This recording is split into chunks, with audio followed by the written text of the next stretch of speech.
ça. Alors aujourd'hui, on est le 23, c'est ça? Le 23, alors dans une semaine, pour tous les adeptes de la tradition celto-druidique, c'est le printemps. Alors évidemment, vous allez trouver que c'est un peu bizarre. Mais effectivement, c'est le printemps et autour du 1er février, dans le cycle des fêtes irlandaises, hein, parce qu'effectivement, on a des druides aujourd'hui qui ne veulent pas entendre parler du cycle des fêtes irlandaises parce qu'ils finalement, ils s'accommodent très bien du cycle grégorien. Et souvent, certains druides d'aujourd'hui vous disent mais non, ce qui nous intéresse c'est un cycle plutôt gaulois plutôt qu'irlandais, parce qu'ici on n'est pas en Irlande, on est en Gaule, et qu'il existe un calendrier qui s'appelle le calendrier de Coligny, qu'on a retrouvé à la fin du 19e à Coligny dans l'Ain, et c'est un calendrier gallo-romain et qui nous donne finalement un cycle qui est plus conforme à ce que nous sommes. Alors ça, si vous revenez au courant de l'année, le cycle du calendrier de Coligny, on le verra. J'en dirai pas plus là.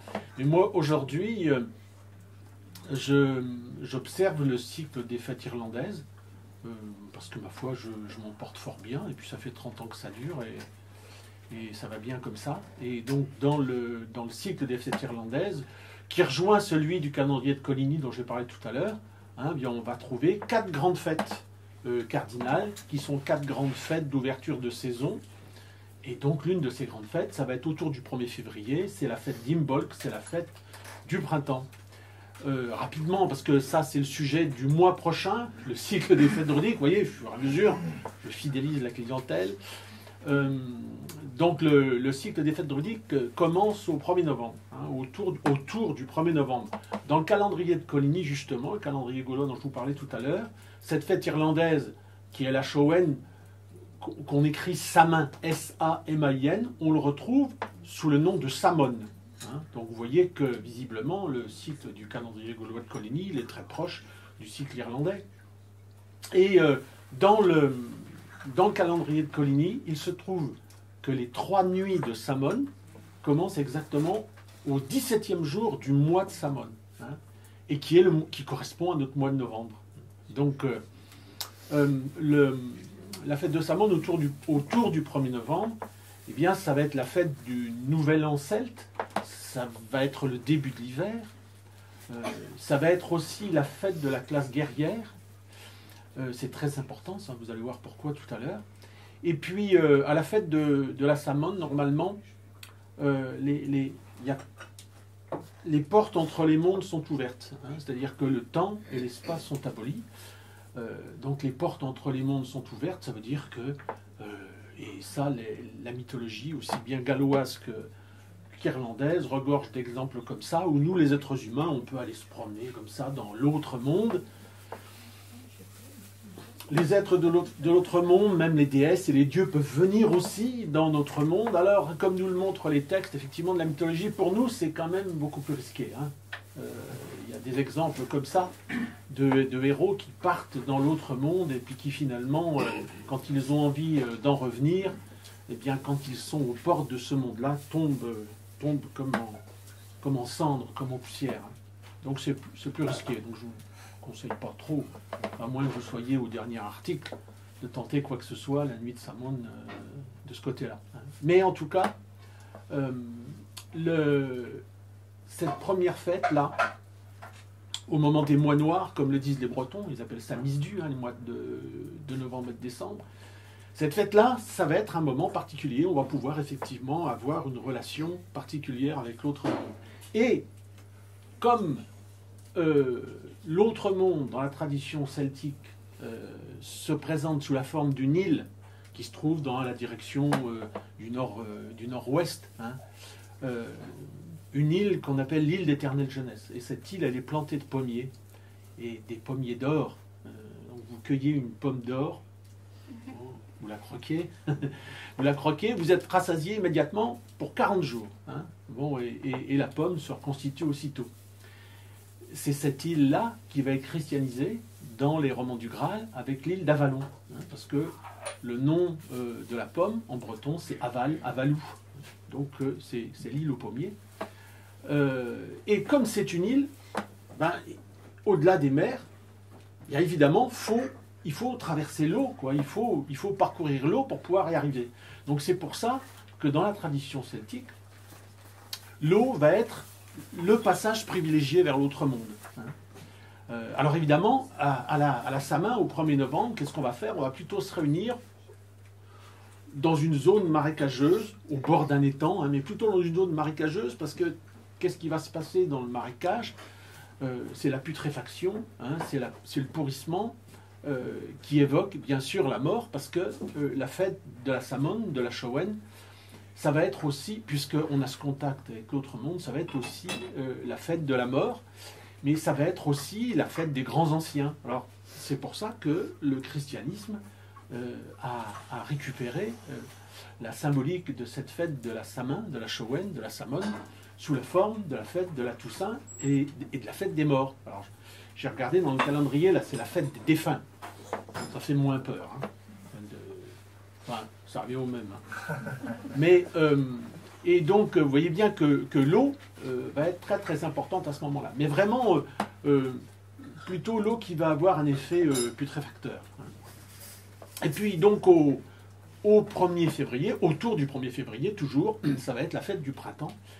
Et là, la fête du printemps, eh bien, l'eau va toujours être présente, mais par contre, ce sera une eau d'une source, d'une fontaine claire et jaillissante. Et il y a une phrase rituelle que prononcent certains druides d'aujourd'hui lors de la fête d'Imbolc, c'est « Voilà ce que l'on doit faire à Imbolc, se laver ». Alors on joint le geste à la parole, se laver les pieds, les mains et la tête. Alors vous allez me dire,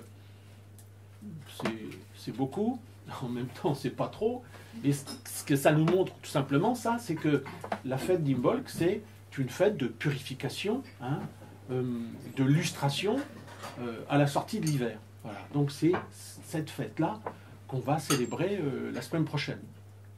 Et puis autour du 1er mai, on a la fête de l'été, qui est plus la fête des druides, la fête de Beltane. Donc Beltane, c'est facile à comprendre. Bel, vous avez tous lu Astérix et Obélix, donc Belénos, vous le connaissez.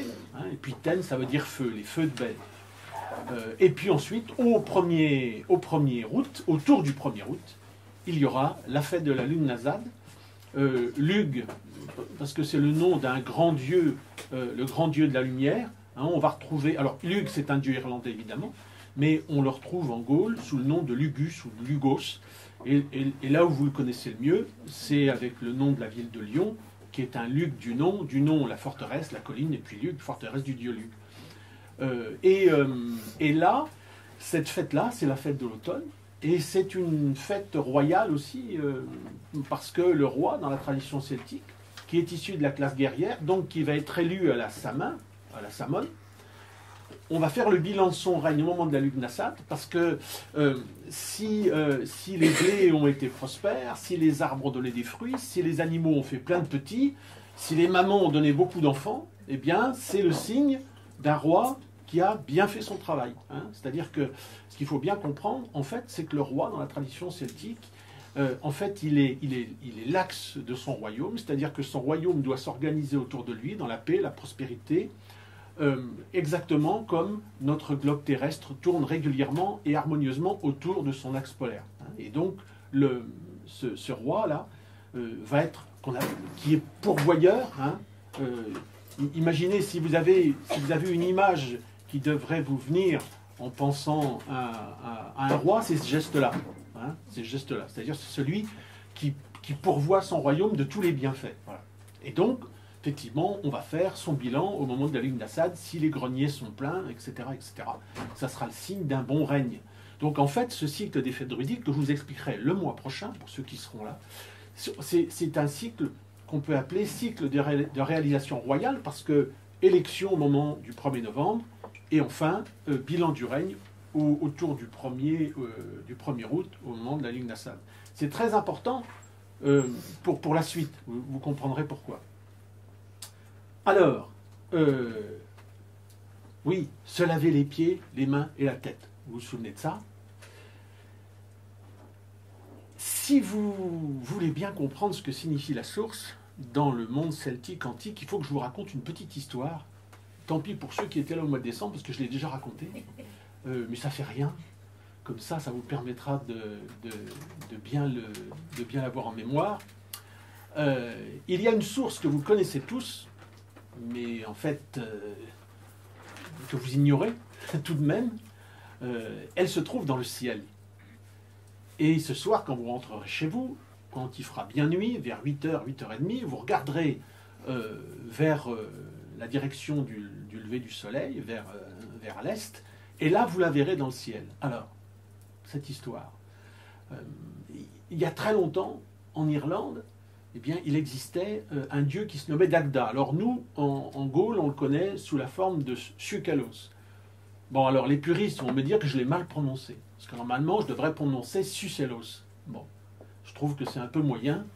Donc, Sukelos, voilà. Il y en a qui rient, mais à retardement, là. Pierre, t'es pas en forme aujourd'hui. Alors, voilà, Dagda. Et ce grand dieu Dagda, il règne sur l'Irlande, mais il est un dieu qui règne sur notre monde. Son nom signifie le Dieu bon. Tiens, ça nous rappelle quelque chose. Et il a un frère. Il a un frère qui s'appelle Elkmor. Et ce frère Elkmor, lui, règne sur l'autre monde.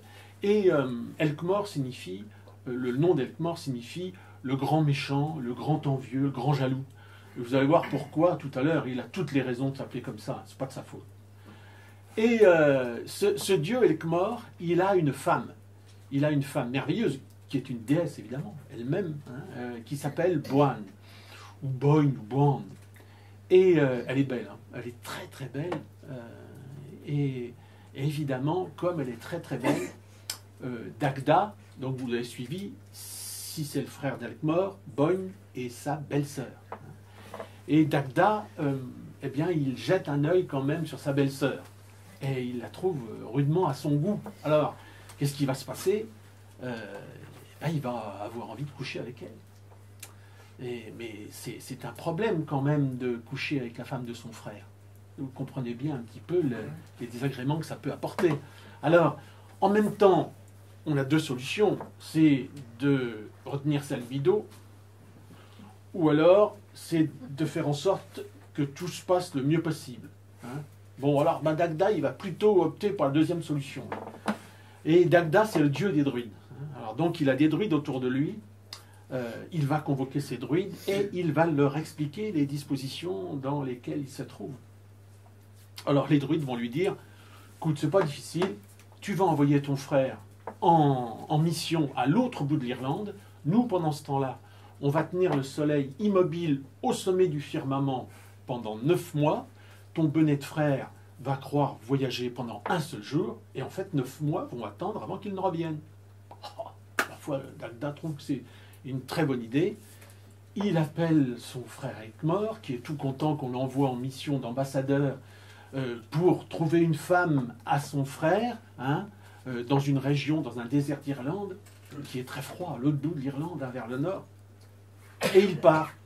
Et évidemment, pendant ce temps-là, Dagda fait son affaire. Et pendant ce temps-là, Dagda va être dans le lit de la Boyne pendant 9 mois. Et au bout de 9 mois, qu'est-ce qui va se passer? Elkmor va revenir. La Boyne, bien sûr, vous avez vu, de toute façon, je ne vous l'ai pas dit, mais son ventre a enflé dès le premier jour. Et au bout de 9 mois, elle va accoucher. Et elle va donner naissance à un enfant qu'on dit brillant et qui s'appelle Oengus. Alors, bien sûr, ils vont être embêtés, Dagda et la Boyne, avec cet enfant sur les bras. Bon, Dagda va dire, écoute, on va l'abandonner, et puis ça ira bien. C'est ce qu'ils vont faire. Mais ne vous inquiétez pas, il y a un autre dieu qui va passer par là, qui va prendre le petit Oengus avec lui, et qui va l'emmener dans son monde à lui, qui va l'élever. Ne vous inquiétez pas, ça va très bien se passer. Bon, mais, évidemment, donc Elkmor s'est aperçu de rien. Donc c'est bien, tout va bien. Mais la Boyne, après son accouchement, a voulu aller se purifier à une fontaine, à une source. Et une source qui est dite de vérité, c'est-à-dire qu'à chaque fois que vous vous présentez devant elle, eh bien, elle sait exactement tout ce que vous avez fait, le bon comme le mauvais. Mais, inconvénient, c'est que cette source est la propriété du mari de la Boyne. Elle est la propriété d'Elkmor. Et cette source-là, elle est gardée par 3 druides, Flesk, Glesk et Luam. Attention, il ne laisse rien passer. Alors évidemment, quand la Boyne se présente devant cette source, la source voit tout de suite l'adultère dont elle s'est rendue coupable. Qu'est-ce que fait la source? Elle lève 3 vagues meurtrières qui vont blesser la déesse à l'œil, à la main et à la cuisse.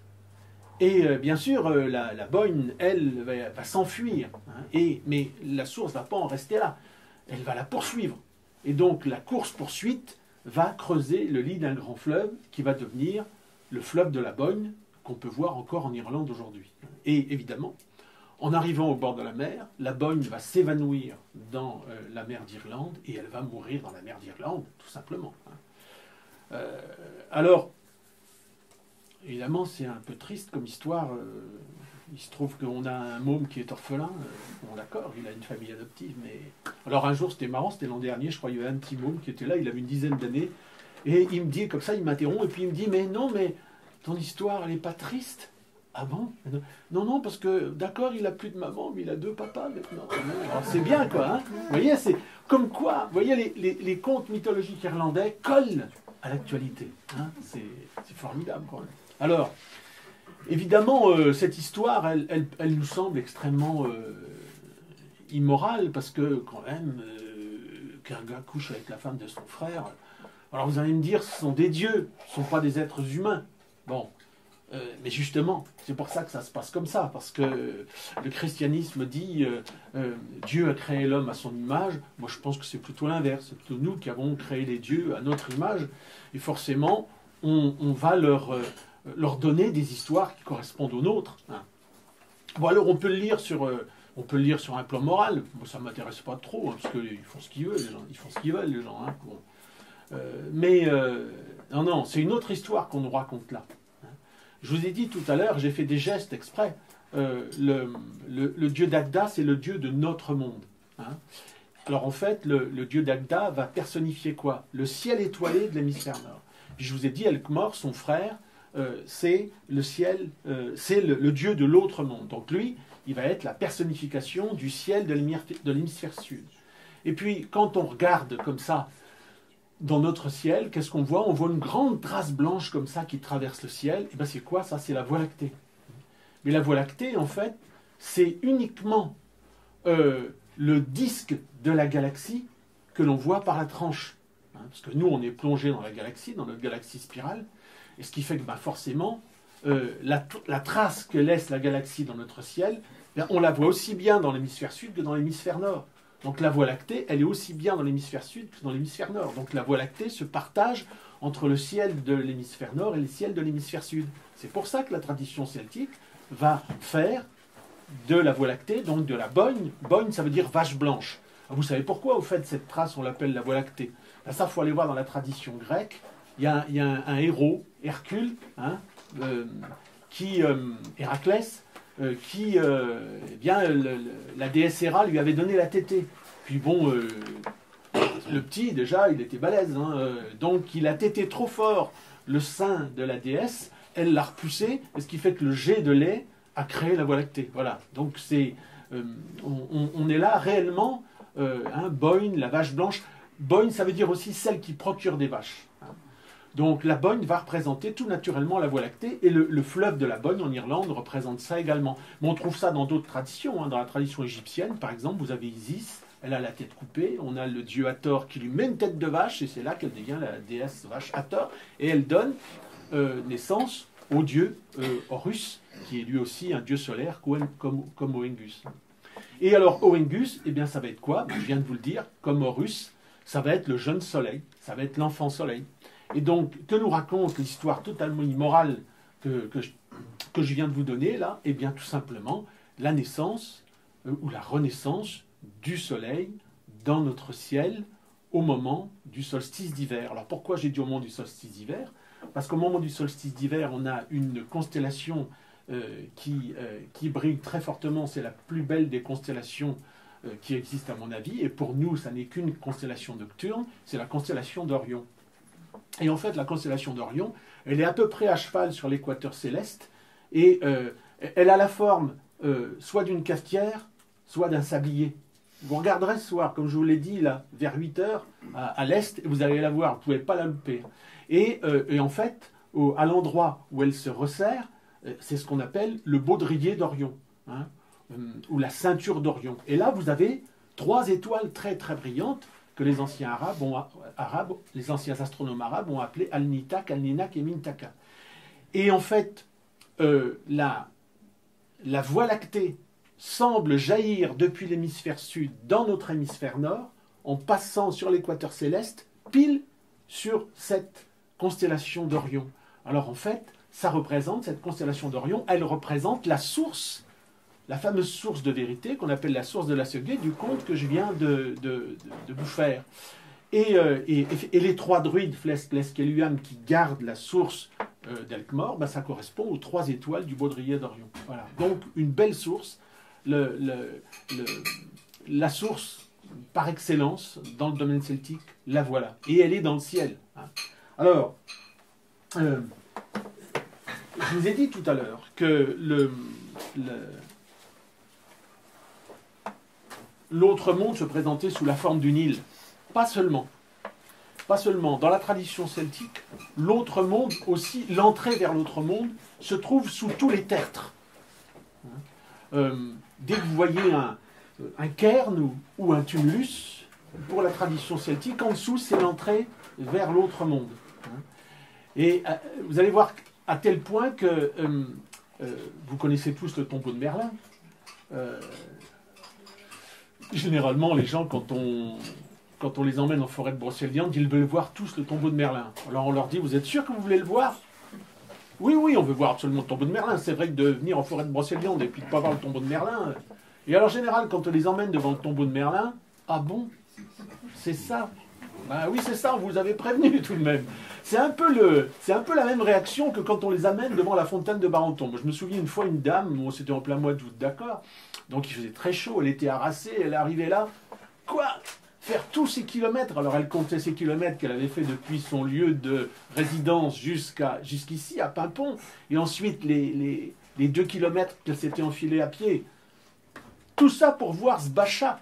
Oh, c'est terrible. C'est terrible. Alors bon, on a l'habitude, on ne dit plus rien. Au début, je me mettais un peu en colère, mais on ne dit plus rien.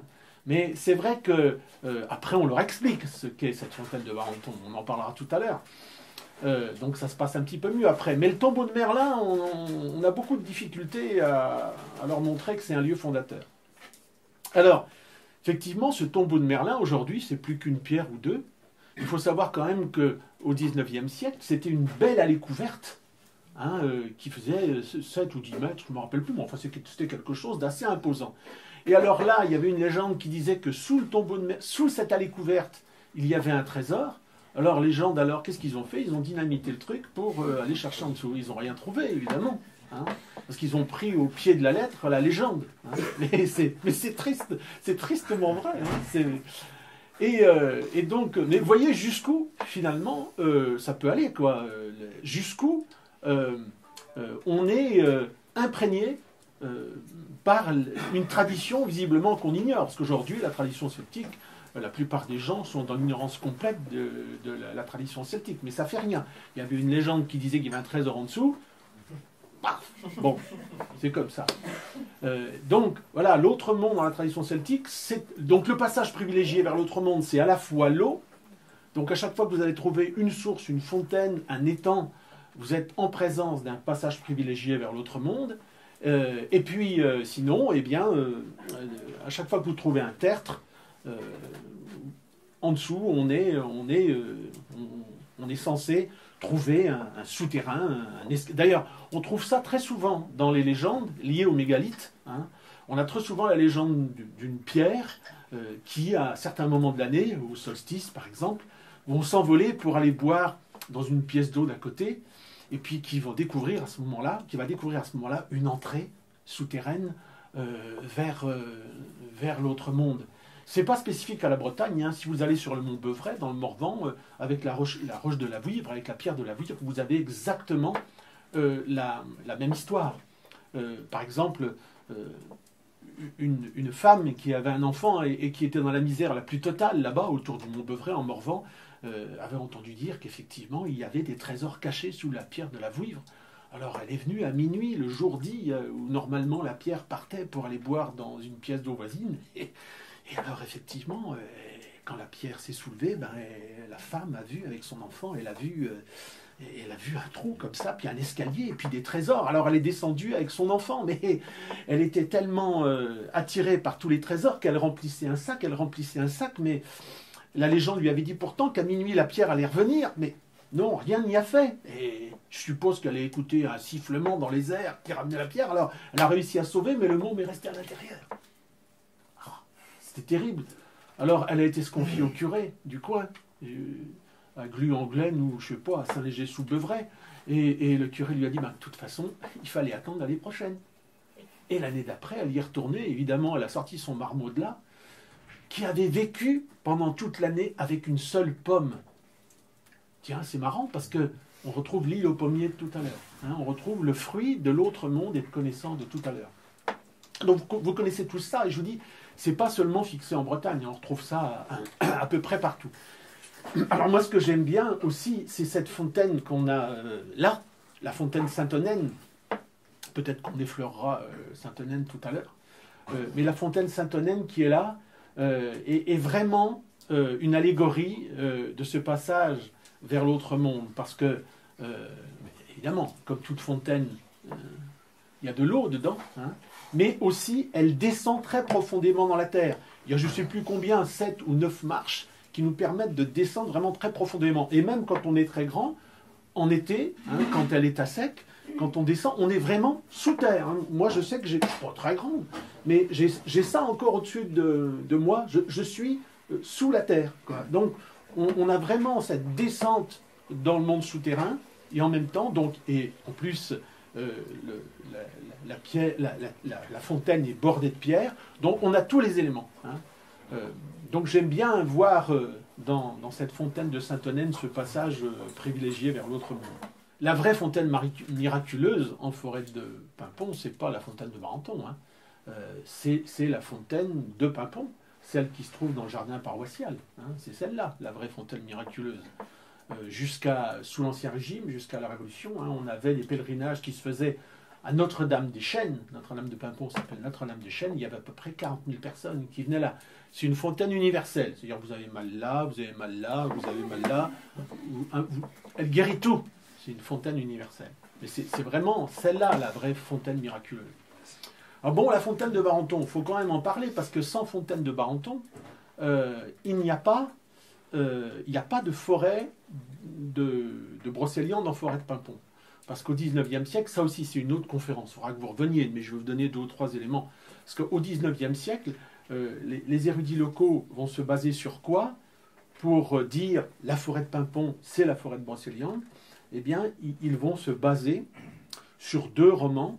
Le premier de Robert Wass, tous les 2 sont de la fin du XIIe siècle, hein, ces 2 romans.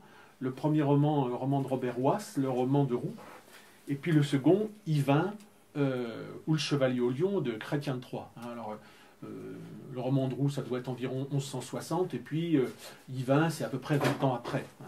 Donc là, on va le voir tout de suite, on va trouver dans ce roman de Chrétien de Troyes, Yvain le Chevalier au Lion, une fontaine particulière dont on a reconnu qu'elle était la fontaine de Barenton, qui est ici en forêt de Paimpont. Alors, justement, je vais plus me tourner vers le roman de Chrétien de Troyes, parce que le roman de Roux de Robert Wass, dans son roman, Robert Wass va uniquement dire qu'en Bretagne, hein, et que dans une forêt qui s'appelle Bréchélien, la forêt de Paimpont s'est appelée forêt de Brécilien jusqu'en 1791. Hein, en 1791, là, le nom de Paimpont apparaît, hein, et donc la forêt de Brécilien devient la forêt de Paimpont. Voilà, le nom le plus ancien qu'on connaisse à la forêt de Paimpont, c'est Brécilien. Et aussi loin qu'on puisse remonter, c'est dans des documents qui datent du début du XVe siècle, 1405 je crois. Donc, si mes souvenirs sont bons. Donc quand même en 160, on a Robert Wass qui nous parle de la forêt de Bréchélien. Donc on peut supposer quand même que c'est la forêt de Brécilien, donc notre forêt de Paimpont. Bon. Et lui, il dit la forêt de Bréchélien dont Bretons vont souvent fablant. Ah, j'ai envie de lire entre les lignes et puis je me mets à la place de Robert Wass et il doit se dire finalement ces Bretons sont un peu comme des Marseillais. Donc, dont souvent Bretons vont affabulant peut-être, je ne sais pas. Mais en tout cas, lui, il dit qu'on lui a indiqué une fontaine où il y avait des fées. Ah oui, parce que j'ai oublié de vous dire, mais bien sûr, les fées. C'est quoi les fées? Ce sont des femmes de l'autre monde. Hein. Et évidemment, ces femmes de l'autre monde, pour les rencontrer, bien, le lieu idéal, c'est au bord de l'eau. Hein. Donc à chaque fois que vous allez vous trouver en présence d'une source, d'une fontaine, fatalement, vous allez avoir des chances de pouvoir rencontrer des fées. Hein. Alors, le qualificatif de fée ne s'applique pas seulement aux femmes de l'autre monde. On peut l'épée Excalibur, par exemple, qui aurait été forgée en Avalon. Hein. L'épée Excalibur, elle vient de l'autre monde, donc c'est une épée fée aussi. Hein, d'accord? En tout cas, si on veut rencontrer des fées, il faut aller au bord des sources, il faut aller au bord de l'eau, ça, il n'y a pas de doute. Bon, vous faites ce que vous voulez. Donc Robert Wass, on lui a dit qu'il y avait des fées au bord de cette fontaine, et surtout, on lui a dit qu'il s'y produisait un prodige particulier. C'est-à-dire, quand on répandait de l'eau sur une pierre qui est là à côté, ben, ça faisait pleuvoir. Alors, lui, il va nous dire qu'il est venu là, mais que les fées, il n'en a pas vu, et qu'il a rencontré effectivement des chasseurs, que quand ils n'ont que du temps à tuer c'est moi qui dis ça, hein, c'est pas lui quand même, il est plus sérieux que ça, et quand ces chasseurs prennent de l'eau avec leur corps dans la fontaine et qu'ils le répandent sur la pierre à côté, ça fait pleuvoir. Voilà, c'est ce qu'il nous raconte. Hein. Mais c'est tout ce qu'il va nous dire. Il ne va pas nous parler il va pas nous dire que Merlin et Viviane se rencontrent là, etc. Non, non, ça va être tout. Alors par contre, après, donc une vingtaine d'années après, on va avoir Chrétien de Troyes dans son fameux roman Yvain ou le Chevalier au Lion, qui va très précisément nous parler de la forêt de Brocéliande. C'est avec lui que va apparaître le terme de forêt de Brocéliande. Alors il y a un autre texte qui nous raconte exactement la même chose, qui est un conte gallois qui s'appelle le conte d'Owen ou de la Dame à la Fontaine. Alors, donc le conte de Chrétien de Troyes, c'est 1175-1180. Le conte d'Owen ou de la Dame à la Fontaine, c'est 1220 à peu près. Donc, souvent, on a dit, eh bien, finalement, le conte gallois a copié sur Chrétien de Troyes. Les spécialistes disent qu'aujourd'hui, que non. En fait, Chrétien de Troyes et l'auteur anonyme du conte gallois ont puisé simplement à une même source, qui peut être galloise, bretonne ou même française, peut-être. Alors, il s'y raconte à peu près la même chose dans ces deux histoires-là. Alors, je vais essayer de vous le faire rapide. On est à Carduel, à Carléon. Et puis là, les chevaliers sont là. Il y a Arthur, évidemment. Il y a Guenièvre qui est là. Il y a...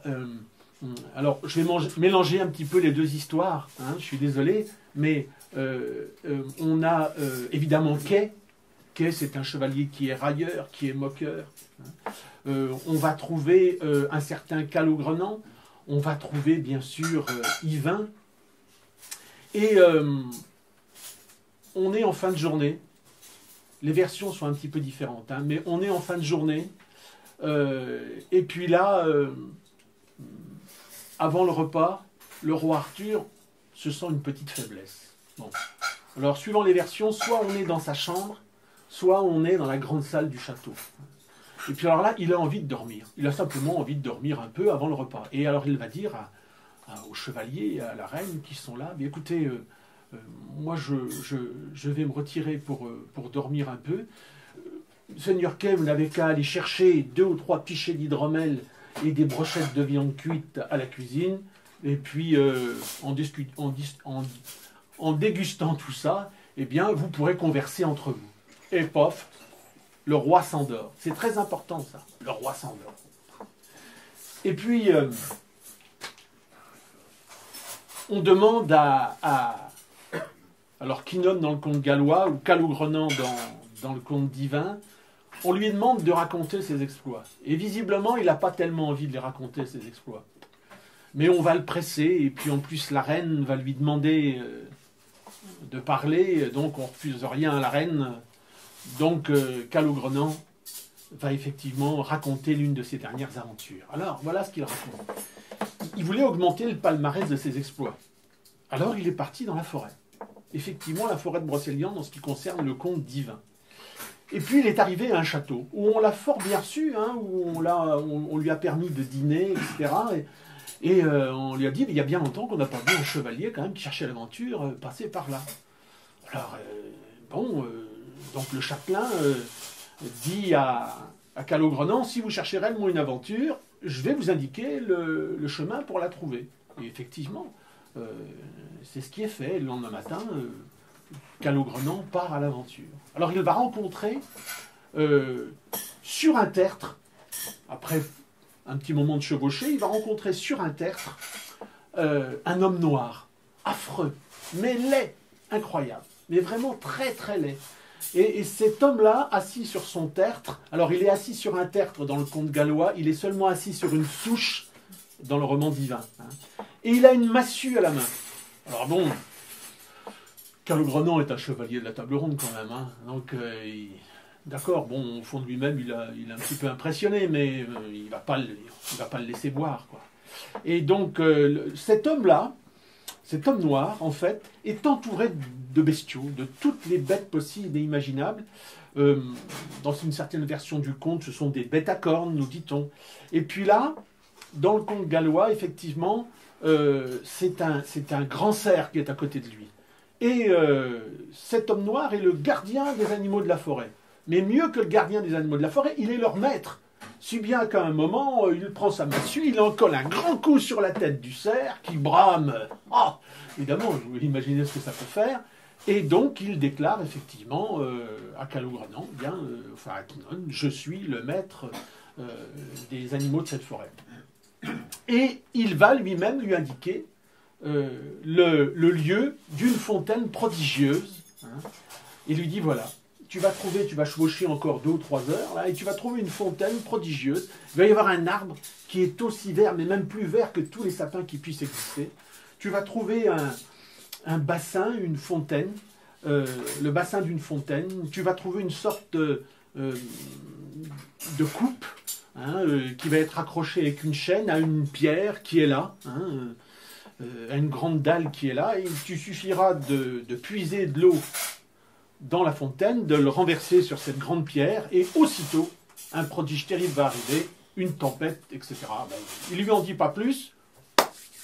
Alors évidemment, Calogrenant se frotte les mains, et il court vers cette fontaine. Alors il chevauche 2 ou 3 heures, et il arrive effectivement sur le lieu qui lui a été décrit par l'homme noir. Alors il s'empresse de prendre de l'eau avec le petit vaisselle qui est là, de le balancer sur la pierre qui est à côté, et aussitôt, une tempête, mais c'est l'apocalypse.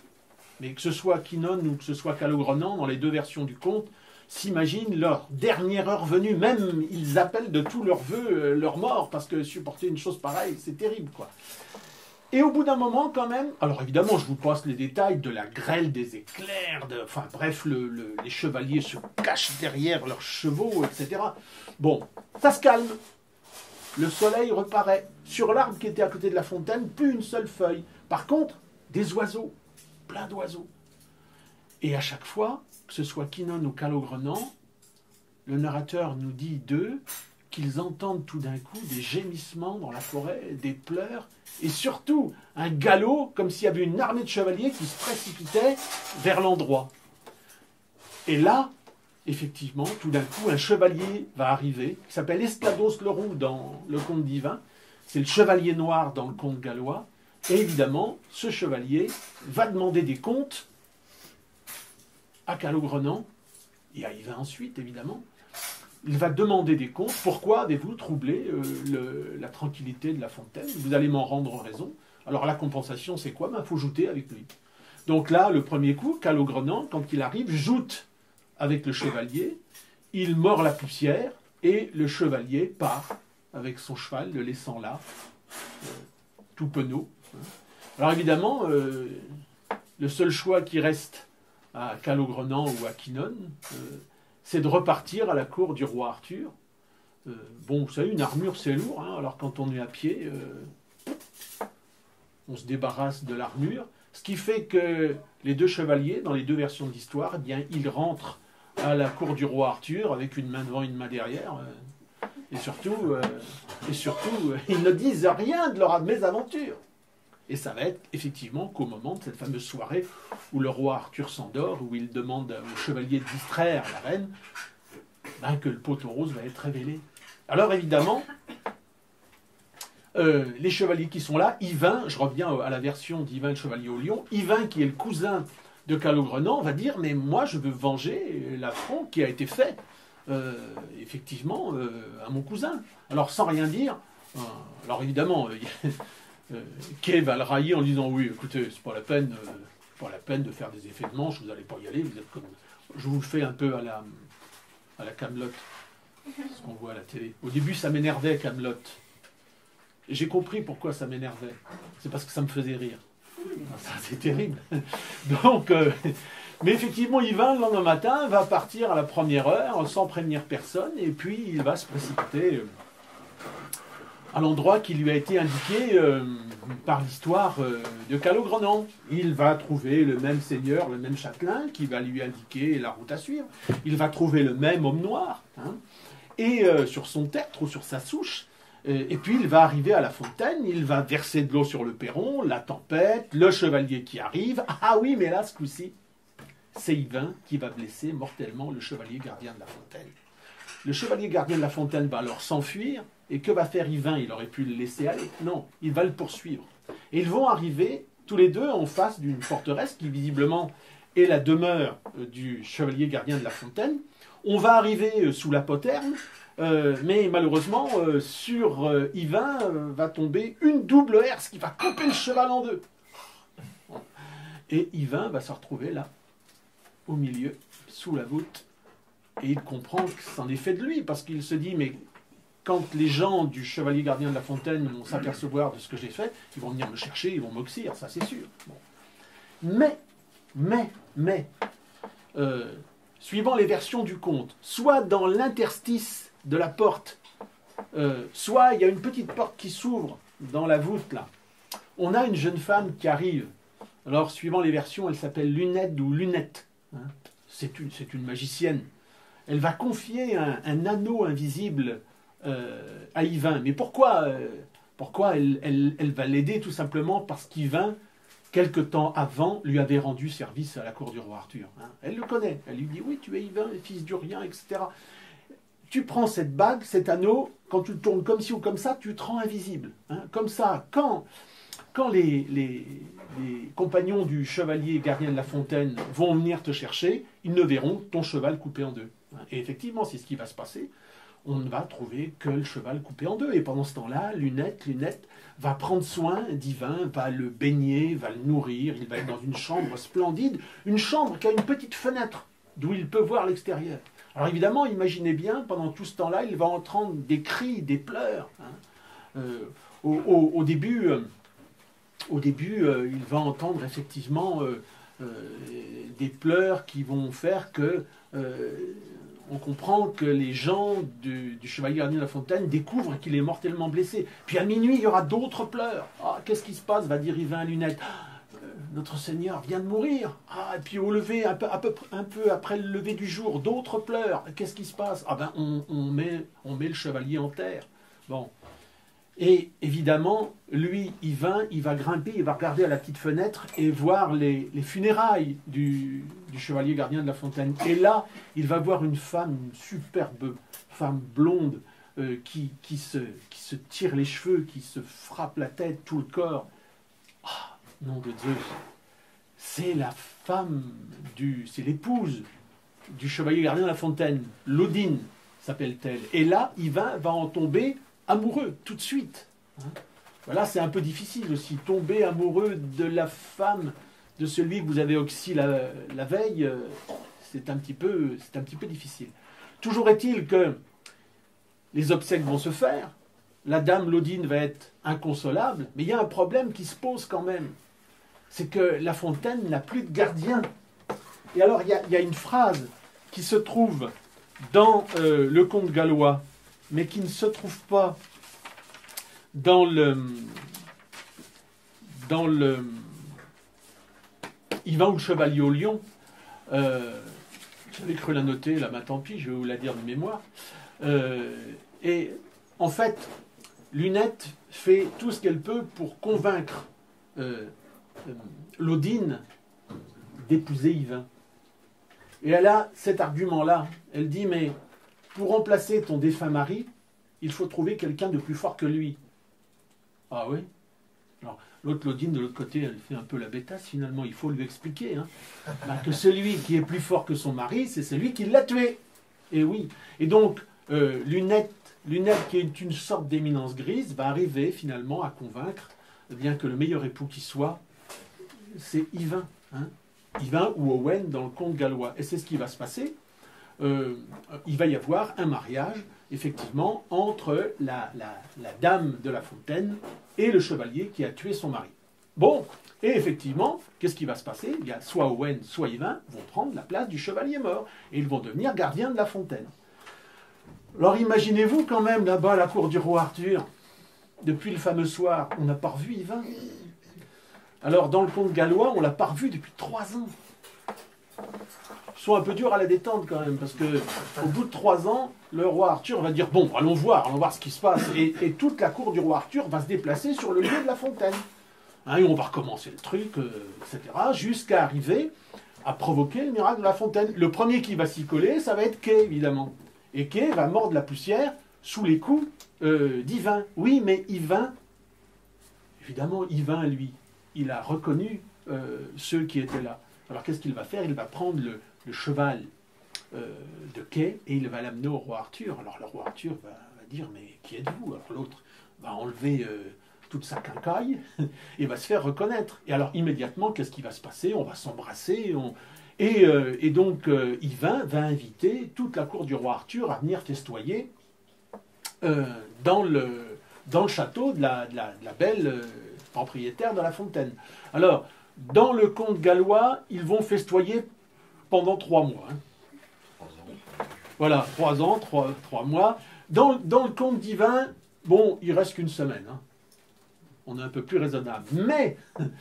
Mais au bout de 3 mois ou d'une semaine de ripaille, Arthur, quand même, regrette le chevalier Yvain, parce que quand même, c'est un très très bon chevalier. Et il a envie qu'Yvain revienne avec lui pour tournoyer, pour guerroyer, etc.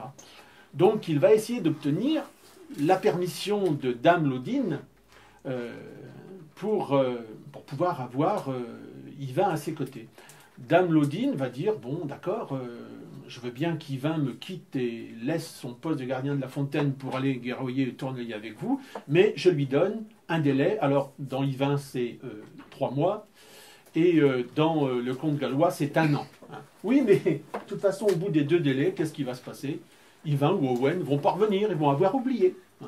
Bon, alors après, il va s'en suivre toute une série d'aventures que je ne vous raconterai pas, je vous laisse aller découvrir ça. Et voilà, tout ça, ce fameux prodige, ça se passerait donc à cette fameuse fontaine de Barenton. Ça aurait pu se passer ailleurs, ça aurait pu se passer absolument ailleurs que près d'une fontaine. Mais non, non, non. Vous savez que la particularité de la fontaine de Barenton, avec le fait que c'est une fontaine météorologique, atmosphérique, vous savez aussi qu'elle bout. Alors dans le conte d'Yvain, on nous dit que cette fontaine bout alors qu'elle est plus froide que marbre. Et Yvain, quand il arrive devant la fontaine, il dit qu'effectivement, elle bout comme de l'eau chaude. Bon, j'espère que vous êtes allés à la fontaine de Barenton, où vous avez trempé votre main dedans et que vous n'avez ressenti aucune brûlure. Simplement, effectivement, il y a des bulles qui montent du fond du bassin.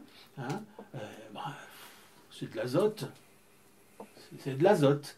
Bon. Mais nous dit-on, la légende nous dit, ah non, c'est pas de l'azote. Enfin, on va pas faire tous ces kilomètres pour voir que de l'azote. Non, non, non. Non, non. Ce sont les fées qui, du plus profond du bassin de la fontaine, vous regardent et vous sourient. Alors si elles vous sourient, fatalement, il y a de l'air qui s'échappe de leur bouche, et c'est ça finalement qui crée ces bulles. Il y a des tas d'autres fontaines en France et en Navarre qui bouillonnent autant, sinon plus. Il y en a une par exemple à Pierrefitte-sur-Saône, la fontaine de Sainte-Montaine. Alors là, vous avez des gerbes de cristal qui montent du fond du bassin de la fontaine en permanence. Hein. Mais cette fontaine-là, c'est dans le centre de la France, c'est en Sologne. Hein. Mais cette fontaine-là, elle ne fait pas pleuvoir. Donc c'est ce qui va différencier la fontaine de Barenton de toutes les fontaines qui bouillonnent. Alors, cette fontaine, elle bouillonne effectivement parce que les faits nous sourient. Franchement, je viens de passer un an et demi, à lire ou à relire tous les romans du Graal du Moyen-Âge. C'est terrible, hein? Alors, comme Pierre est en train de me filmer, je ne vais pas me laisser aller à ma faiblesse naturelle, d'être un peu cru, mais c'est chiant. C'est très chiant à lire. C'est très chiant à lire. Je suis désolé pour les puristes. Il faut vraiment s'accrocher pour les lire. Hein. Et est-ce que ça peut encore nous intéresser? Non, dites-vous? Non. C'est incroyable. Alors, ça n'est pas moi qui le dis, c'est madame. Non, au contraire. Au contraire, moi, je reste persuadé que tous ces textes qui sont de la période médiévale nous parlent de nous. Hein, et que ces textes-là font partie de notre mémoire. Hein. Pour moi, aujourd'hui, la forêt de Paimpont-Brocéliande est le conservatoire de notre mémoire occidentale. Donc, toutes ces histoires que l'on nous raconte, elles nous parlent et elles nous expliquent certaines choses. Et je pense que le conte, que ce soit le conte gallois d'Owen ou la Dame à la Fontaine, ou que ce soit le conte divin, sont riches d'enseignements. Hein. Alors, qu'est-ce qu'on peut déduire de ces textes-là? Au début, à chaque fois, dans le conte gallois, dans celui de Chrétien de Troyes, le roi a envie de dormir. Et il s'endort. Le roi est en sommeil. Ça veut dire quoi, ça? Ça veut dire la royauté est en sommeil. Et ça veut dire le trône royal est vacant. Donc, si le trône royal est vacant, il faut absolument qu'un nouveau guerrier se lève, parce que on est dans la période médiévale, hein, on n'est plus dans la période celtique antique, on est bien d'accord, mais les romans du Graal, pour moi, sont la christianisation de mythes et d'archétypes celtiques. Donc c'est ce que je dis aux gens en général quand je les emmène en forêt de Brocéliande. En forêt de Brocéliande, la matière de Bretagne, c'est-à-dire les romans du Graal, sont l'arbre qui cache la forêt. Donc si on veut réellement comprendre ce qui se passe ici, il faut réellement aller voir au-delà des romans du Graal. La porte d'entrée, ce sont les romans du Graal, bien évidemment, mais après, il faut on peut en rester là, hein. Mais si on veut vraiment comprendre ce qui se passe ici, il faut aller voir derrière. Alors, je vous l'ai dit tout à l'heure, dans la tradition celtique antique, le roi est toujours issu de la classe guerrière. Hein. C'est le cas pour le roi Arthur. Le roi Arthur, son nom lui vient du nom gaulois de l'ours, Arthos. Hein. En fait, dans la tradition celtique antique, le roi est un roi ours. Pourquoi? Parce que d'abord, le roi des animaux, il y a 25 siècles, ou même plus, ou 30 siècles ici, dans nos contrées, c'est pas le lion, c'est l'ours. Hein. Lisez un bouquin de Michel Pastoureau qui s'appelle L'ours roi déchu, qui montre très bien que finalement, l'ours va être diabolisé par le christianisme environ au XIIe siècle, et qu'il va être remplacé au niveau du symbole du pouvoir royal par le lion. Hein. On pourrait dire deux mots d'ailleurs de l'histoire d'Yvain, pourquoi on l'appelle le chevalier au lion. Yvain, c'est parce qu'à un moment, il rencontre un serpent et un lion qui sont en train de se battre. Je vous raconterai ça tout à l'heure, parce que sinon, on ne va pas en finir. Non, dans la tradition donc, celtique antique, le symbole du roi, ça va être l'ours, parce que faut être un guerrier pour être un roi, et que pour être un guerrier, il faut être fort comme un ours. Mais ce n'est pas la seule explication. Dans la tradition celtique antique, le roi est l'époux de la grande déesse. Hein. Et en fait, je vous l'ai expliqué tout à l'heure, le roi est l'axe du monde. Et c'est à travers lui que les bienfaits de la grande déesse vont se répartir sur son royaume. Donc, quand on voit Calogrenant ou Yvain faire cette sorte de quête en forêt de Brocéliande, ça nous montre tout simplement l'histoire d'un guerrier qui va essayer de réussir les épreuves qui lui sont imposées pour devenir l'époux de la grande déesse. qu'est-ce qui va se passer au départ? Que ce soit Calogrenant ou Yvain, ils vont rencontrer un grand homme noir qui est sur un tertre ou sur une souche. Et ce grand homme noir commande aux bêtes à cornes. Et dans le conte gallois, ce grand homme-là, il abat même un cerf.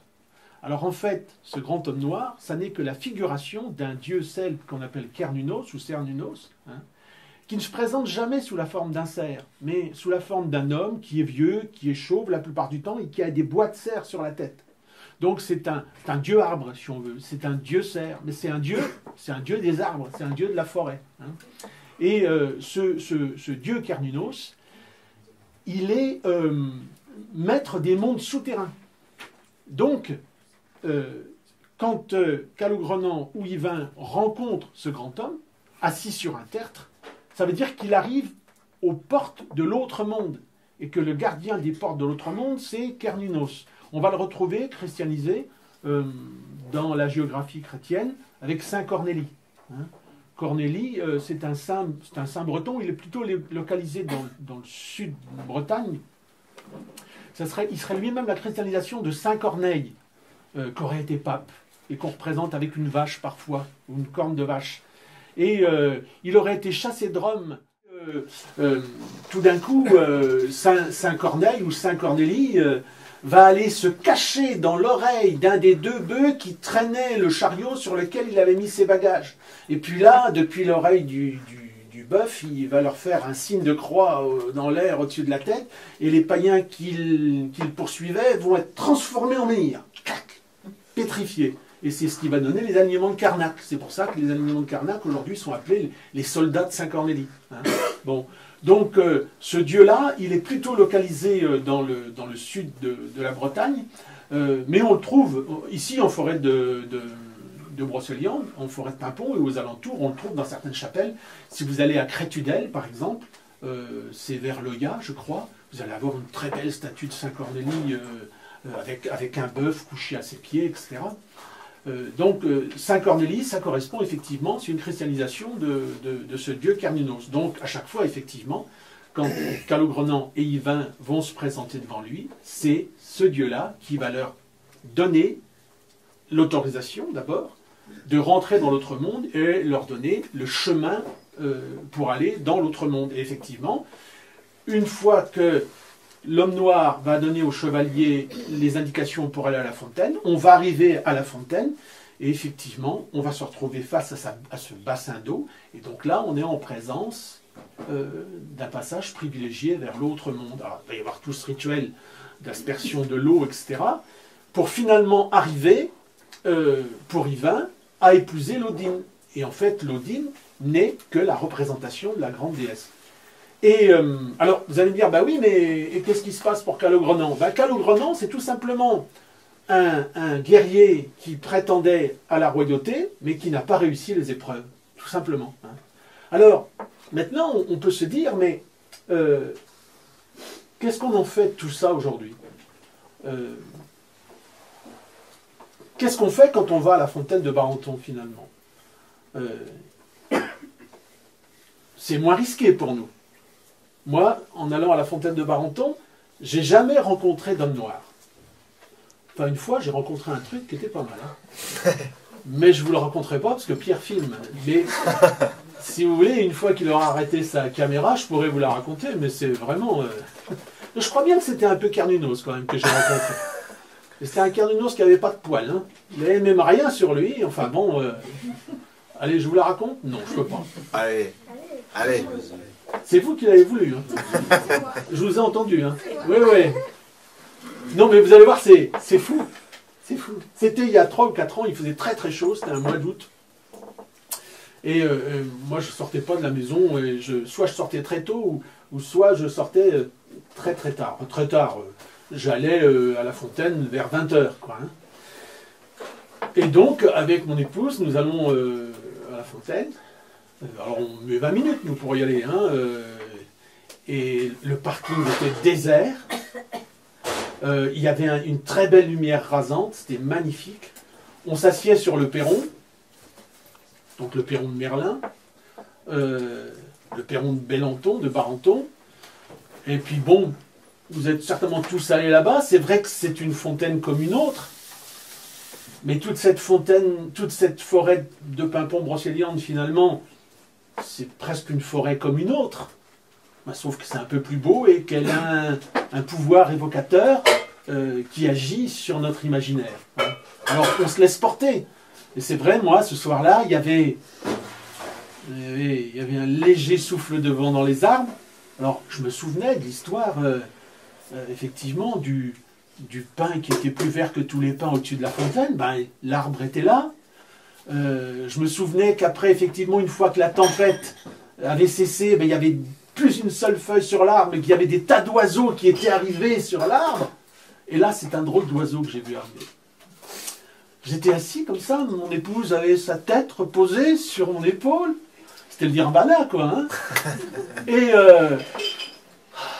j'étais là en train de rêver. On avait vu les bulles, les bulles de la fontaine, parce qu'à chaque fois qu'on y va, nous, c'est ça qu'on veut voir.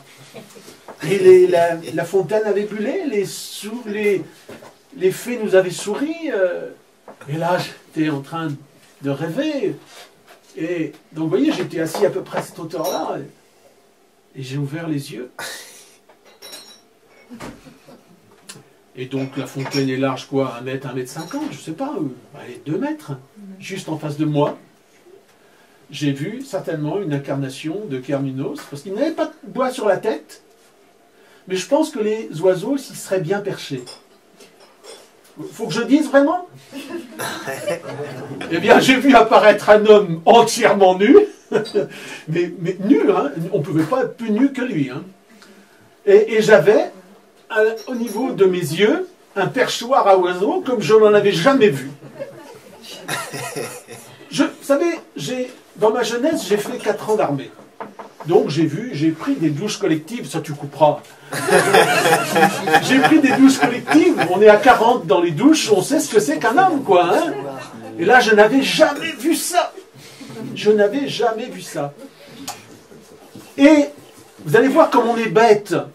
Le seul réflexe que j'ai eu, c'était de lui dire « Bonjour, monsieur ». Je me suis vu ce geste. C'est terrible. J'ai laissé passer 30 secondes, parce que j'étais quand même, je me disais, mais je vois, c'est Kernunos que je vois. Et là, je lui ai dit, écoutez, monsieur, nous allons vous laisser. Et le monsieur nous a répondu, c'était vraiment une armoire à glace. Et le monsieur nous a répondu, oui, car j'ai grand besoin de méditer. On a laissé la place au monsieur. Vous voyez il se passe des choses vraiment terribles sur cette fontaine de Barenton, et peut-être pas celles auxquelles on s'imagine être confronté. Mais bon, il se passe des choses formidables, mais beaucoup plus formidables que celle-là. Mais ce que je voulais dire, c'est que quand nous allons à la fontaine de Barenton, on ne risque rien. Là, je ne risquais rien, visiblement. Hein? Bon, on ne sait jamais. Mais en fait, on y va tous, pourquoi? Pour aller voir ces bulles qui sourdent à la surface. Mais, enfin, franchement, je veux bien qu'on ait gardé nos cœurs d'enfants. Je suis d'accord, moi je suis le premier. Mais vous trouvez franchement que c'est marrant de faire 4 km, parfois 200, 300, 400, 500 km pour venir voir uniquement ça? Mais non, non, non, non, non. Je vous l'ai dit tout à l'heure, si cette fontaine nous fait des bulles, c'est que les fées qui sont au fond nous sourient. Mais si elles nous sourient, c'est parce que tout d'un coup, on leur plaît. Ça veut dire que tout d'un coup, peut-être, elles reconnaissent en nous les qualités pour pouvoir devenir leurs époux ou leurs épouses. Hein? Alors peut-être que ce qui nous pousse à pouvoir aller jusqu'à la fontaine de Barenton, c'est tout simplement ce désir de pouvoir réinvestir une certaine royauté. Alors j'arrête pas de parler de royauté, si bien qu'on a dit des choses sur moi ces derniers temps. J'aurais fait partie de l'Action française si on les écoutait. Ben non. Oui, non, mais c'est ce que je dis tout le temps. Moi j'ai été royaliste. J'ai été royaliste, je le confesse. Je fais cet aveu devant vous tous. Et à chaque fois que je viens ici, je le fais cet aveu. J'ai été royaliste. C'était une erreur. parce que j'étais royaliste tendance Ségolène, je n'aurais pas dû. Mais ce qui m'intéresse, moi en tant que druide aujourd'hui, ça n'est pas de réinstaurer une royauté dans la société dans laquelle je suis. Parce qu'effectivement, la tradition celtique antique est une tradition centrée autour de la royauté. Et si on n'aborde pas la notion de royauté, on ne peut pas comprendre ce qu'est le monde celte et on ne peut pas comprendre ce que c'est qu'un druide. Bon. Donc, la royauté dont je vous parle aujourd'hui, c'est une royauté intime, intérieure et spirituelle, hein, tout simplement. Alors, moi j'imagine qu'à chaque fois qu'on va consciemment ou inconsciemment à cette fontaine de Barenton, qu'est-ce qu'on fait? On fait comme Calogrenant, on fait comme Yvain, on va essayer de passer les épreuves qui vont nous qualifier ou nous disqualifier peut-être pour devenir roi d'un royaume qui ne sera qu'un royaume intérieur. Hein. Alors, évidemment, quand on va arriver devant cette fontaine, parfois elle ne sourit pas du tout. Hein. Parfois il n'y a pas de bulle. Moi, je sais que j'emmène des gens, parfois la fontaine ne leur sourit pas. Moi, je me dis, tiens, après tout, c'est que la fontaine n'a pas reconnu en eux des prétendants ou des prétendantes suffisamment chevronnés pour pouvoir atteindre une certaine royauté intérieure. Mais c'est pas grave, parce qu'on a le droit d'y retourner tant qu'on veut. Hein. Voilà. Et moi, aujourd'hui, quand je vais, ou quand j'emmène des gens à la fontaine de Barenton, c'est dans cette logique et dans cette optique que j'y vais. Hein. C'est-à-dire que,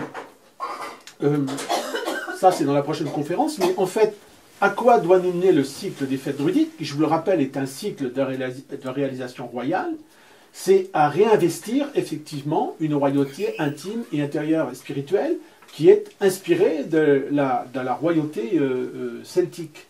Alors ce royaume intérieur, souvent j'entends dans des cercles ésotériques, initiaticaux, spiritualicaux, tout ce que vous voulez, parler de temple intérieur. Et je dis toujours, mais c'est où le temple intérieur? Tous les matins, ou tous les soirs, sous ma douche, je suis comme le monsieur de la fontaine tout à l'heure, parce que je ne prends pas de douche habillée, je ne suis pas assez pudique, et je regarde mes pieds, je regarde mes doigts, mes mains, je regarde mon cou, parfois je regarde dans un endroit plus intime de mon être, où est le temple intérieur? Il est où? S'il est à l'intérieur, c'est bien qu'il est quelque part quand même, mais où il est dans ma tête, il est dans mon cœur, il est dans mes pieds, il est dans mes fesses, il est dans mon sexe, il est où? Alors peut-être que, vous savez, la tradition des druides antiques, c'est une tradition orale. Les druides refusaient de confier leur enseignement à l'écriture. Hein, c'est César qui nous dit ça. Et effectivement, c'est une tradition orale qui a rencontré deux gros écueils. D'abord, la conquête romaine, puis ensuite l'évangélisation. Donc, une tradition qui rencontre deux écueils pareils, elle ne peut pas être transmise intégralement comme ça sur 25 siècles. C'est pour ça qu'à mon avis, hein, un druide d'aujourd'hui qui vous dit qu'il détient les rituels d'il y a 25 siècles, il se ment à lui-même, il vous ment. Hein. Donc aujourd'hui, nous, occidentaux, nous sommes des amnésiques sur le plan spirituel. Et moi, j'ai toujours l'habitude de dire, mais on ne rend pas la mémoire à un amnésique en lui rendant la mémoire d'un autre. Donc moi, je veux récupérer, en tant qu'amnésique sur le plan spirituel, je veux récupérer une mémoire qui soit la mienne, qui corresponde à la terre sur laquelle je suis né, et quitte à ce qu'elle soit partielle. Hein. Et justement, ces romans-là dont on vient de parler, ce sont des outils qui peuvent nous permettre de réintégrer une mémoire spirituelle. Et il y a d'autres outils. Mais c'est vrai que la matière de Bretagne, c'est formidable. C'est quelque chose, je vous engage réellement, même si parfois c'est un peu douloureux, à aller lire tout ça. Alors, ne lisez pas seulement Xavier de Langlais. Ne lisez pas seulement Théophile Briand. Ne lisez pas seulement Barjavel. C'est bien. Mais tous ces romans-là, tous ces romanciers qui sont formidables, sont du XXe siècle. Commencez par lire ça, et puis après, intéressez-vous aux romans du Moyen-Âge. On s'aperçoit que des gens comme Théophile Briand, comme Xavier de Langlais, comme René Barjavel, connaissent très bien, eux, les romans du Moyen-Âge. Simplement, et ils sont très honnêtes, ils le disent, ils ont repris les romans du Moyen-Âge, et puis ils les ont réécrits à leur sauce, mais ils sont très honnêtes, ils vous le disent. Alors c'est vraiment, un Xavier de Langlais, par exemple, est très très accessible. Barjavel aussi, Théophile Briand aussi, c'est très très accessible. Alors commencez par ça si vous voulez, mais après tapez-vous tous les... Enfin, si vous pouvez, hein, je pense que c'est vraiment tout lire sur la matière de Bretagne, c'est l'histoire de toute une vie. Hein. Mais déjà, si vous vous tapez les gros pavés des éditions de la Pléiade, là, vous allez avancer. Hein. Et donc, c'est vraiment... on a là, dans toute la matière de Bretagne, déjà de gros outils pour pouvoir réintégrer une mémoire qui est la nôtre. Mais sinon... Le monde celtique est un monde indo-européen, qui fait partie du monde indo-européen. Donc on a des traditions sœurs. La tradition grecque, par exemple, tout à l'heure je vous parlais d'Héra et d'Héraclès. Mais il y a aussi la tradition brahmanique. Et la tradition brahmanique, elle, est multimillénaire.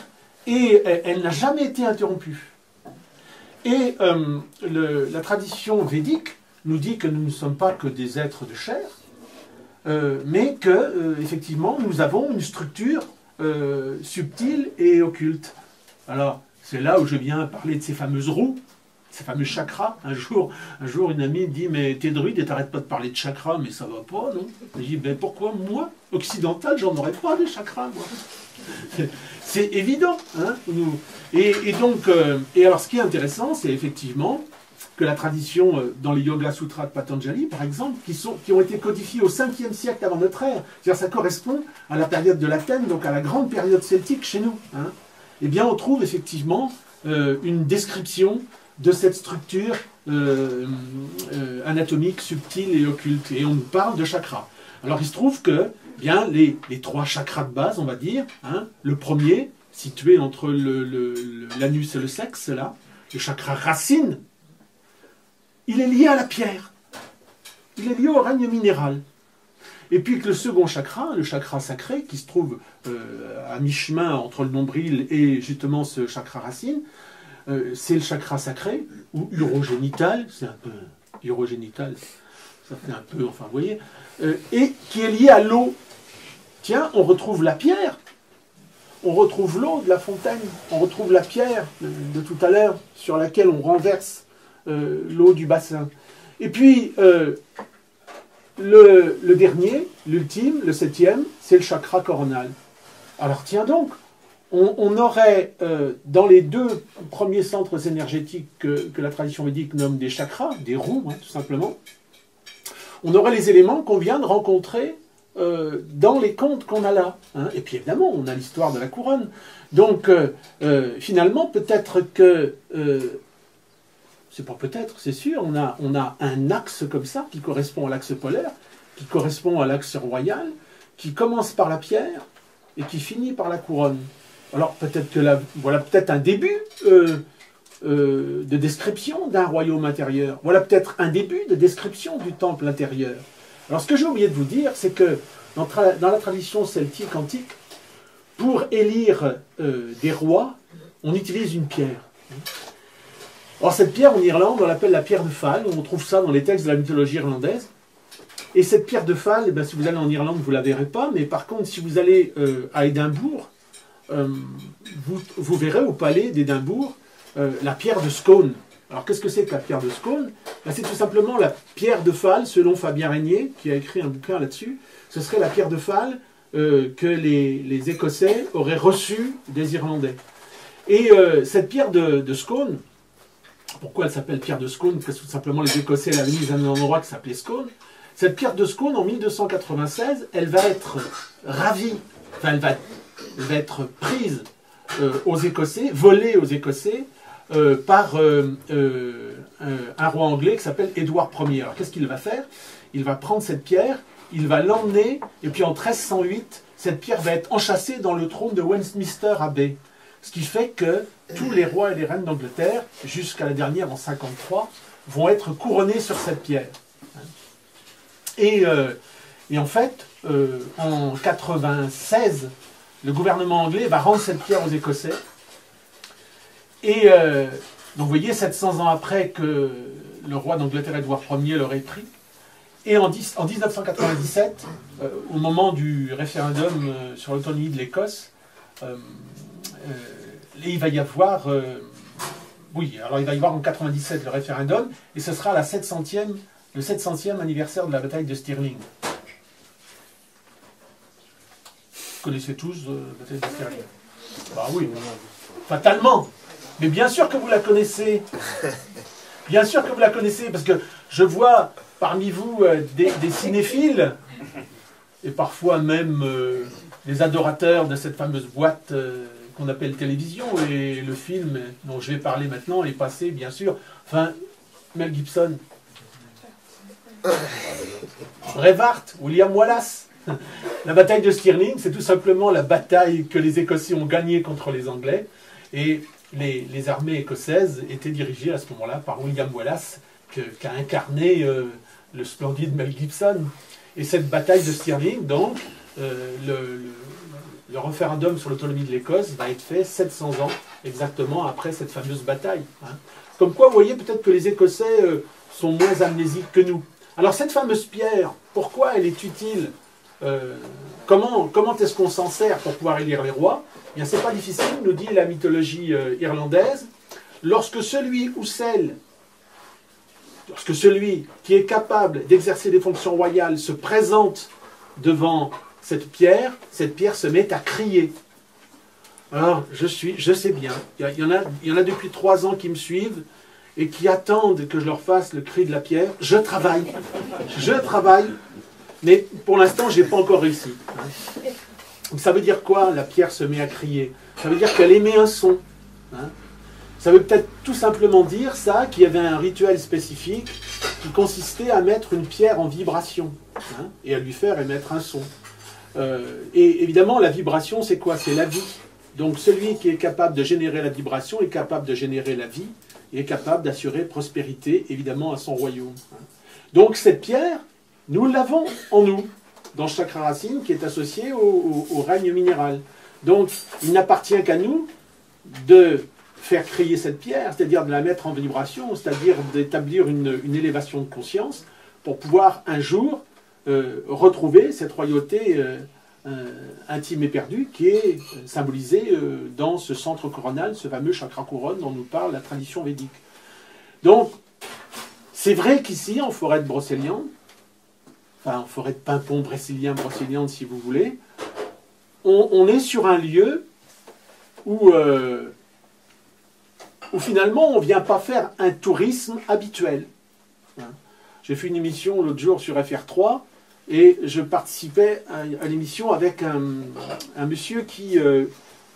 alors il n'était pas zoothérapeute parce qu'il ne voulait pas, ce mot-là ne lui convenait pas, mais il a le concours des animaux, les chiens, les petits lapins, etc., pour aider des gens qui ont des difficultés de motricité, etc. Et le reportage qu'FR3 avait fait pour annoncer l'interview de ce gars-là, commençait par des piranhas. Piranha, c'est moyen comme animal de compagnie. Mais bon, c'était un peu, il y avait un peu d'humour là-dedans, c'était intéressant. Et moi, je me disais, mais où je suis tombé? Où je suis tombé? Comment je vais faire? Parce que je vais avoir 5 minutes tout à l'heure pour parler de la tradition druidique. On commence par les piranhas, je suis sûr qu'ils vont me servir Panoramix, ce qu'ils n'ont pas manqué de faire. Et quand ça a été à mon tour, j'ai dit, écoutez, je suis ravi, parce que les piranhas, moi, ça m'a beaucoup parlé. Et parce que la tradition celtique fait une place énorme aux poissons, et surtout au saumon. Et donc, pourquoi le saumon est un des animaux qu'on trouve dans la tradition celtique, tout simplement parce que le saumon, lui, a cette caractéristique du plus profond des océans, du plus profond des mers, vous voyez, on y est encore, va remonter comme ça, et va aller à l'embouchure des fleuves, va remonter ensuite les rivières, les ruisseaux, pour venir où? Pour revenir dans la source qu'il a vu naître. C'est complètement fou, ça. C'est complètement fou. Alors évidemment, maintenant on a mis des barrages souvent, alors les pauvres poissons meurent au pied des barrages. Hein. Mais, pardon? Il y a des échelles à son. Oui, maintenant on a quand même aménagé un peu des choses. Hein. Mais enfin c'était aussi bien quand ils n'avaient pas quand on n'avait pas à leur mettre des échelles. Mais c'est intéressant, hein. C'est quand même intéressant le truc de l'échelle. Moi, je me verrais bien saumon grand. Souvent, l'échelle, dans les processus initiatiques, c'est une image, effectivement, des échelles de 3, 5, 7 barreaux, etc. Bon, donc, après tout, vous savez, moi, il y en a qui voient des nains partout, moi je vois des symboles partout. Donc, c'est très très bien. Alors, c'était quand même mieux pour eux quand il n'y avait pas de barrage. Et donc, finalement, le saumon est le plus parfait symbole de l'initié dans le monde celtique. Pourquoi? Parce qu'effectivement, il remonte le cours des fleuves, des rivières, des ruisseaux, pour revenir à la source. Et au fait, j'avais rebondi là-dessus, parce que bon, nous on n'a pas de piranha, mais on a des saumons qui sont les plus parfaits symboles de l'initié. Et effectivement, qu'est-ce qu'un touriste vient faire ici? Non, ce ne sont pas les piranhas. Il y en a qui les appellent les dorifores. Ça aussi, c'est pareil. Ah oui, oui, oui. Parce que vous savez, je ne sais pas s'il y a des touristes parmi vous, mais bon, c'est pas qu'ici. Hein. Oui, c'est. Oui. Non, mais un jour comme ça, c'était à Morlaix. Hein, c'était à Morlaix. C'était pas ici, c'était à Morlaix. Bon, je vais chez le dentiste. Et donc, enfin, c'était pas moi, c'était mon épouse, elle allait chez le dentiste, mais je voulais pas la commettre dans cette histoire-là. Elle va chez le dentiste et donc le dentiste lui dit oui, vous n'êtes pas d'ici, non, ah, vous êtes une dorifore. Bon, donc il n'y a pas de piranha, il n'y a pas de dorifore. Bon, en même temps, il y a 25 siècles, les dorifores, il ne peut pas y en avoir beaucoup ici. Et donc, moi, franchement, j'ai décidé d'être sérieux aujourd'hui parce que Pierre me filmait, vous me faites dire des bêtises, quand même, si vous n'êtes pas raisonnable. Vous le voulez bien. Mais évidemment. Et donc, le saumon, c'est vraiment...